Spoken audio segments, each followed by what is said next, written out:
nyuma y'imyaka 4 n'igice yose ishize barwana n'intambara ikibice bigacika n'ubundi hagati y'Uburusiya na Ukraine ubu nayo itakirwana gusa no kwirengera ahubwo ikora n'ibitero bikomeye cyane ku Burusiya no guhererekanya ibyo bitero by'injyana muntu n'ubundi bakomeje.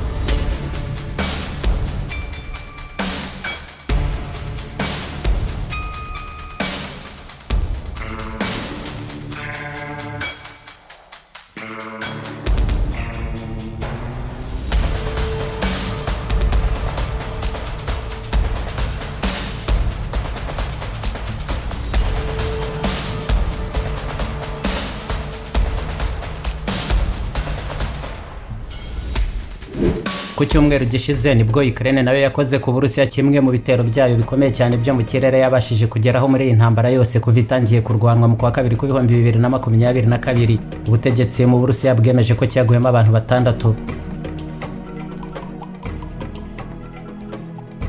Ibisi bitero Ukraine ikora byibasira ibikorwa remezo bya gisirikare gusa mu Burusiya kuko byanagabwe no kwishami ry'ikigo cya programu y'ibyogajuru by'Uburusiya Roscosmos mu mujyi wa Samara, aho ni mu birometero bigera hafi kuri 900 byose uvuye muri Ukraine. Kikaba kandi ikindi gitero cyerekanye intera ndende ubushobozi bwa Ukraine bwo kugaba ibitero ku Burusiya nabwo bushobora kugezwaho. Ikindi gitero Ukraine yanatangaje ko yibasiye bikomeye ibirindiro n'ikibuga cy'indege cya gisirikare kibikwaho kikanhagurukirizwaho indege z'intambara za MiG-31 z'Uburusiya mu bice bya Voronezh mu ntara ya Kursk. Izo ndege MiG-31 zishobora gutwara misile karabutaka za Kinjal. Aha intwaro Ukraine nayo yakoresheje muri ibyo bitero biheruka kugezwa kure cyane uko imbere mu butaka bw'Uburusiya uvuye muri Ukraine ni nayo igarukwaho cyane. Perezida Volodymyr Zelensky yemeza ko nta yindi yari misile nshya Ukraine yikoreye ubwayo ziraswa mu ntera ya kure cyane bise FP5 Flamingo.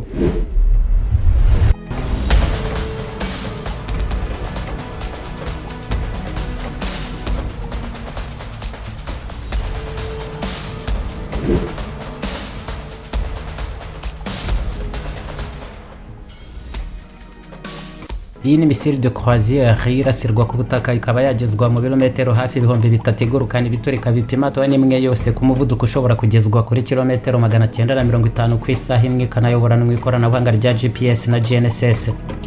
Abayobozi b'Uburusiya bemeje ko ibyo bitero byose byari bikomeye koko kandi mu kirere cyaho byakozwe ngo Ukraine yahagurikije drone zigera muri 600 z'intambara, bakavuga ko ahantu hamwe na hamwe hangijwe cyane hafi y'ibyo bigo n'inganda zabo.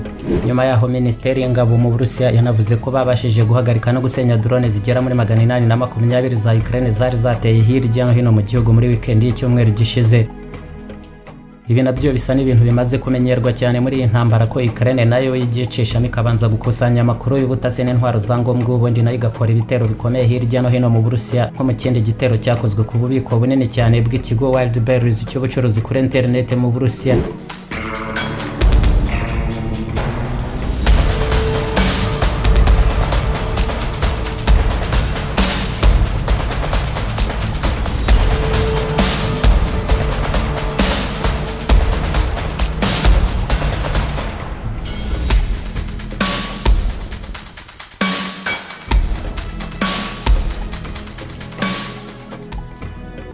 Aho ni ahantu hashumikiwe ibicuruzwa by'agaciro ka miliyari z'amadolari.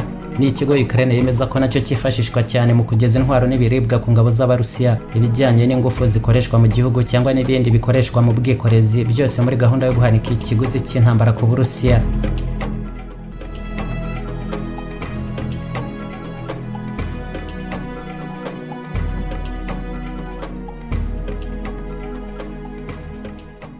Ukraine ntabwo yabashije nayo kwambutsa ingabo zayo umupaka ngo zikomeze kurwanira ku butaka bw'Uburusiya, ariko kandi ntibivuga ko nayo idashegesha Uburusiya cyane mu bitero nk'ibi by'umusubirizi ikorayo, nko mu bice by'amajyepfo ashyira uburasirazuba bw'Uburusiya aho mu mpera z'ukwezi gushize drone zirenga 150 za Ukraine zibasiye imijyi 3 mu bice bya Rostov mu Burusiya. Icyo gihe guverineri waho akemeza ko ari ibitero byasize bihitanye abantu 5, hakibasirwa ibikorwa remezo nk'ibigo bya gari ya moshi n'iby'umuriro w'amashanyarazi, bikaba n'ibitero byashumitse amashyamba bikanatangiza imiriro y'agasozi.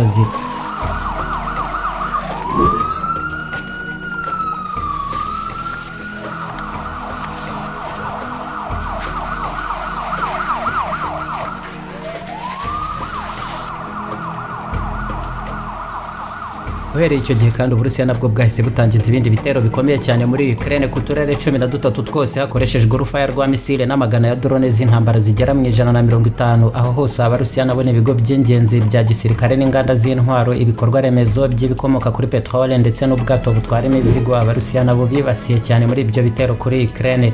Uburusiya bwavuze kandi ko bwibasiye cyane inganda zo muri Kiev ku murwa mukuru wa Ukraine zifitanye isano n'imirimo yo gukora izo misile za Flamingo ndetse na drone z'intambara. Ubukana bw'ibitero Uburusiya nabwo bugaba kuri Ukraine muri ubwo buryo bwagiye bushyirwa hejuru cyane kurusha ikindi gihe cyose cyabanje, nabwo bukagenda bubwongera cyane. Mu cyumweru kimwe gishize mu turere 13 butegetse muri Ukraine bwemeza ko Abarusiya bakoze ibitero birenga 1550 bya drone, bakaharasa n'ibisasu birenga 1400 biyoborerwa kure ndetse na misile 62. Twe dukomeje gushakisha uko Ukraine irushaho gukaza cyane uburyo bwayo bwo kwirinda ibitero byo mu kirere, misile zikenewe kugira ngo turinde ubuzima bw'abantu bacu ndetse no kugera ku masezerano yo gukorera izo misile zose hano muri Ukraine, aho kugira ngo zijye zikomeza kuvanwa ahandi. Gusa byose n'ubundi tuzabigeraho nubwo tuzi neza rwose ko bigoye cyane. Це не просто, але все це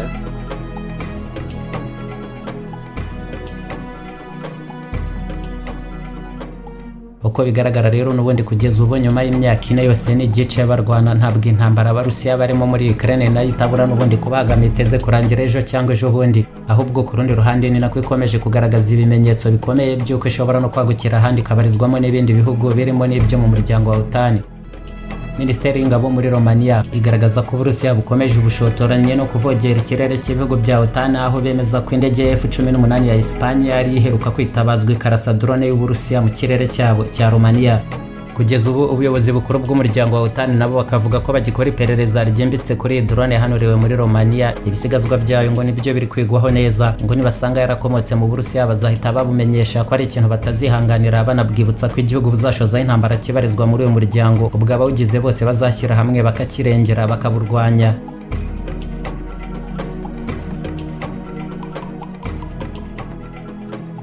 Bigeze ubu uhereye ku itariki 24 mu kwa kabiri ku 2022 ubwo Uburusiya bwatangizaga ibitero kuri Ukraine, none hitakiriye intambara irwanirwa ku mirongo y'urugamba muri Ukraine gusa, ahubwo nayo ikoresha ikirere igashora amagana ya drone z'intambara na misile mu Burusiya bikahararika byinshi. Uburusiya nabwo kandi uretse urugamba rukomeza ku butaka n'ibice byose bukigenzuye muri Ukraine, ntibubura n'ubundi guhindukira bugasubizanya ubukana bwose kuri ibyo bitero bya Ukraine, ari nako igenda irushaho kwegera kuba intambara y'Uburusiya na OTAN. Naho ibiganiro byose bigerageza kuyihagarika ntacyo birabasha kugeraho, kuko buri ruhande rwashyizeho amananiza yarwo, urundi narwo rudateze kwemera. Ubwo barakomeza kurwana mu kindi gihe kinini kiri imbere, ari nako iherezo ry'intambara barimo naryo rikomeza kuba inshoberamahanga.